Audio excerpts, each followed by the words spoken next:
నమస్తే న్యూస్ 24 తెలుగుకు స్వాగతం. వార్తల్లోని ముఖ్యాంశాలు ఇప్పుడు చూద్దాం.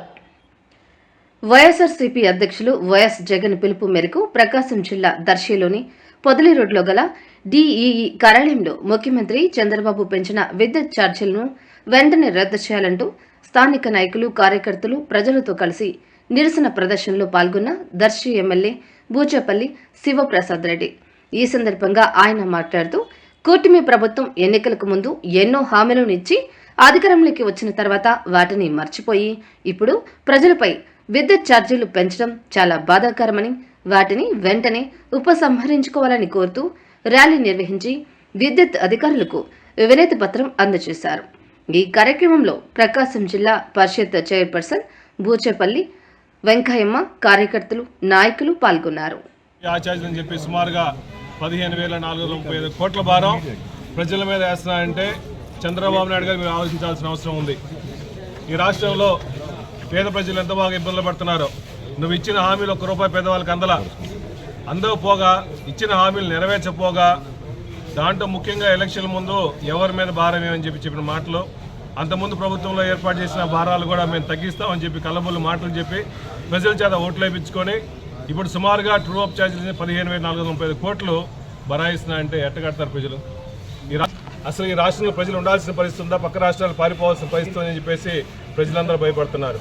ఓ పక్క ఇసుక చూస్తుంటే బాధైపోయింది, రేషన్ మాఫీ అయిపోయింది, కరెంటు ఛార్జీలు ఇప్పుడు సుమారుగా 15,435 కోట్లు పెంచుతున్నారంటే ఒక్క యూనిట్ మీద సుమారుగా ₹2.30 దాకా పెరుగుతుందంటే ఎట బరాయిస్తారు?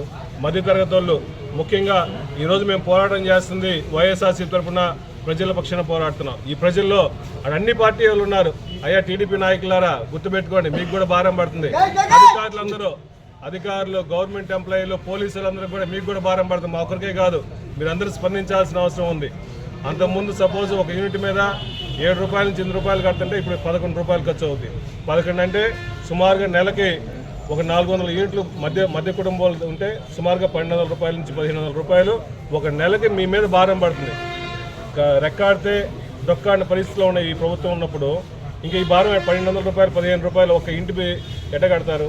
అదేవిధంగా గత ప్రభుత్వంలో మా నాయకుడు వైఎస్ జగన్మోహన్ గారు ఎస్సీలకి, ఎస్టీలకి 200 యూనిట్ లోపల అందరికీ ఫ్రీగా ఇస్తే, మళ్ళీ ఇప్పుడు ఈ ప్రభుత్వంలో, కూటమి ప్రభుత్వంలో అందరికీ ఎస్సీ, ఎస్టీలు అందరూ నోటీసులు ఇస్తున్నారు. వాళ్ళు భయపడుతున్నారు. మీటర్లు కరెంటు బిల్లు కట్టకపోతే మీటర్లు బెక్కిపోతా ఉన్నారు. ముఖ్యంగా ఈ ప్రభుత్వం వచ్చిన తర్వాత ఎస్సీ, ఎస్టీ కాలనీలో వాటర్ ప్లాంట్లు కూడా ₹1,00,000, ₹2 లక్షల పెనాల్టీలు వేసి వాళ్ళు నీళ్లు తాక్కోవడం కూడా ఇబ్బంది లేకుండా విజిలెన్స్ పంపించేసి పెనాల్టీలు వేస్తున్నారు. ముఖ్యంగా ఈ ప్రభుత్వం వచ్చిన తర్వాత వీళ్ళందరూ డీడీలు కట్టుకొని, వ్యవసాయదారులందరూ డీడీలు కట్టుకొని వాళ్ళకి ట్రాన్స్ఫార్మర్లు ఇవ్వమంటే ట్రాన్స్ఫార్మర్లు ఇచ్చే పరిస్థితి లేదు. కాలిపోయిన ట్రాన్స్ఫార్మర్లు రీప్లేస్ చేసే పరిస్థితి లేదు. దొంగలు తీసుకుపోయిన ట్రాన్స్ఫార్మర్లను అడిగితే పట్టించుకునే పాపం లేదు. వ్యవసాయదారులు కానీ, మధ్యదస్తులు కానీ, మధ్యతరగతి కుటుంబాలు కానీ నానా రకాలకు ఇబ్బంది పడుతున్నారు. దయచేసి ఈ కూటమి ప్రభుత్వం ఇప్పుడైనా ప్రజల గురించి ఆలోచించండి. వైఎస్ఆర్సీపీ మేము ఇంకా డిమాండ్లు చేస్తూ ఉన్నాము, ప్రజల పక్షాన పోరాడుతూ ఉన్నాము. దయచేసి ఇచ్చిన హామీలు నెరవేర్చడం కోసం కూడా ప్రతి ఒక్కరు కృషి చేయాలని కోరుకున్నాం. అదే ఎలక్షన్ల ముందు చంద్రబాబు నాయుడు గారు ఏమన్నారు? బాబు షూరిటీ, భవిష్యత్ గ్యారంటీ అన్నాడు. భవిష్యత్తు మాత్రం వస్తేనే బాధుడే పరిస్థితుంది. ఈ బాధుడు తగ్గించి ప్రజల్ని కాపాడవలసిన కోరుకుంటూ వైఎస్ఆర్సీపీ తరఫున డిమాండ్ చేస్తున్నాం.